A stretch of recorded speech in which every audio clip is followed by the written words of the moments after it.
Hello, my friends, and welcome back to another fabulous channel. I'm Jacob J. Books Corner, and before we jump into this fabulous January wrap-up, I wanted to quickly talk about Buffy the Vampire Slayer Season 2. That is the current season that we are currently working on in this Buffy-a-thon. I posted my review of Season 1. We have a live watch party. Right now, we have one scheduled live watch party out of the two, just because my mom is having surgery, and I don't know what that's going to look like. We're watching Bad Eggs. It's going to be a Tuesday of the month. I want to say, I don't know exactly what day yet, but it's Tuesday. That being said, it'll be on the channel very soon. I'll put the live notifications on and things. I'm very excited. If you guys are too. And yeah, okay, let's go ahead and jump into the wrap-up. Talking about the 13 books I read in January. I figured we will break this up a little bit differently. I want to go from my least rated to my highest rated on this list.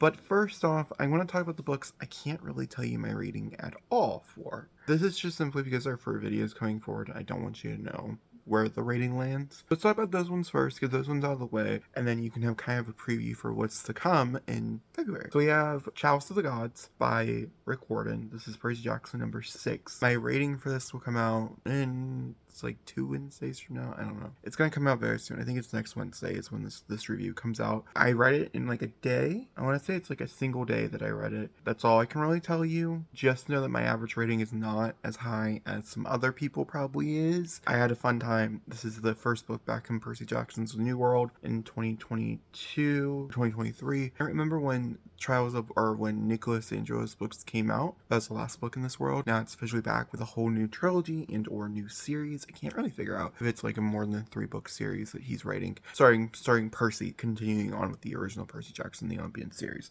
That's what I can tell you there. So get prepared. I'll be talking about in full spoilers, in full spoiler review. Next ones, we have a list of. I'm just gonna read them. I'm gonna read them off to you because I don't really want you to know what they're about either. It's a fun little surprise. You can totally figure it out if you Google what they are, but we're just gonna list them off and I'll put all 5 of them on the screen immediately. So we have Unhinged by Vera Valentine. They Came from the Walls, a Monster Erotica. Stuff by Stolia Morrow. Squeak by Vera Valentine. And Frisky the Snowman by Lauren Brielle. I think it's how you pronounce that. These 5 books you'll see in a video relatively soon. I switched up my 5-book vlog, one because I didn't have enough time to upload it in January, which is fine. And so this is just going to carry over. It still fits perfectly for the month of February, I promise you. I still have plans of doing what the original vlog was. We'll see if I get to it this month or not, but it's not high priority because I do already have one for you. And these will be the 5. It is a time, I tell you. Let's continue onwards. I think that's everything on this list that was for a video that you guys don't need to know my rating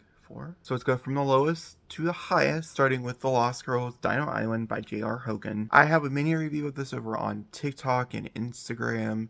I'm building these like small books. That's what my new thing is. But anyway, with The Lost Girls, this follows a professor and 4 freshmen who get transferred back into prehistoric times, and then they all want to screw his bones, and I didn't like it. And that was a dinosaur romance. So my original plan for my first book and my last book of the year was to do a number generator, where I would use that number generator, to number generate my first and last book. This was the book it landed on for the first one, and I knew right away within the first like 30 pages this is going to be a 1 or 2 star read, or it could be a DNF, and I didn't want that for the first book of the year. I did that last year with both books, and once again, if you guys don't remember, last year I had a similar thing where I read a book, or I started a book and I DNF'd it, and I was like, no, this is not my first book of the year.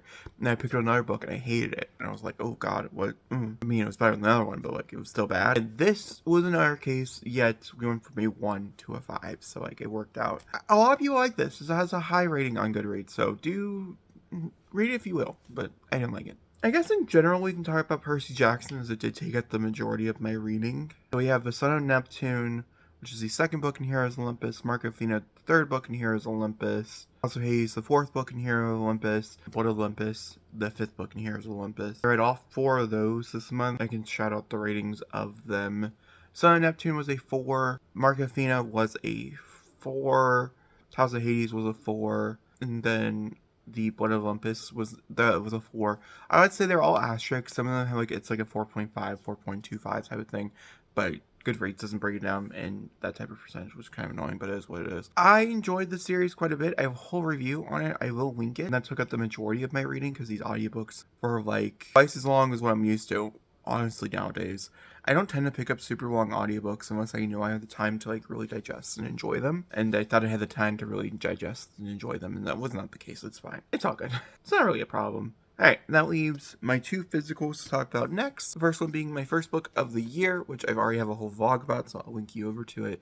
This is obviously Heartstopper's Volume 5. This was a 5-star read. Exactly what I wanted from Alice Oseman. It was beautiful. The conversations that are here were wonderful and amazing, and I like how blunt it was, but also I like the development of Nick and Charlie's romance. I have so many videos talking about Alice Oseman. Part of the reason why I decided to vlog it was because I had so many videos talking about Alice Oseman, so I think it worked out. That being said, it's Heartstoppers. And I did, in between all of this, because I'm not gonna lie, there's certain points where I get to read like 3 or 4 Percy Jackson books, and then I take too long with the last one normally, and then they all leave me, and I have to wait like a week to get them back. And when that happens, I read a City of Bones book, apparently. I read City of Bones by Cassandra Clare. I started this back in, I want to say July of last year. I read the first 2 chapters, and then my reading schedule just got really hectic, and I could not prioritize the reread over newer things. And because I can only really listen to Percy Jackson books right now because I want to get them done, like I want to read all of them and do all that fun stuff, I kind of don't have a choice but to go back to like an old fave or something. Day of Bones was very good. I won't lie, I did read the problematic first one, the original print, which is back here, but I'm not going to pull it out. It takes too much work. But I did love Day of Bones. It was a 4-star outside of the very problematic things that happen in this book, which is not in this version. So like if you're reading the paperback, the newer version of the book, you're good, you're fine. The older versions have some very problematic things, which I did talk about in my reread vlog. I even pulled out the camera. I was like, oh, we gotta talk about this because it was a bit wrong. I also think in my daily vlog, I did talk about that I was reading City of Bones because I think I finished it that day. Whatever day that was. I don't know, like the 20th or something. That being said, I really enjoyed it. I'm quite a fan. It was a 4-star. Don't think it was nearly as bad as I remembered it. I still think you're on a rough path if you start directly from the Shadowhunter line, which is technically where I do recommend you start. The first 3 books are just okay. Well, I can't say that. I'm excited for City of Ashes. I'm excited for City of Glass. I'm also reading some in between things, some Magnus stuff in between as I'm doing a timeline reread, which I've been doing for a while now. As you guys all know, first video should be coming out in February, hopefully near February or beginning of March. And I've been filming that since like, I don't know, like February of last year. Been a long time in the making. That being said, continue on. And that is the 13 books I read in the month of January. By far my least favorite and my least favorite being The Lost Girl, and my favorite being Heartstoppers. And maybe that's right, maybe it's not, I don't know, you'll know the coming up weeks.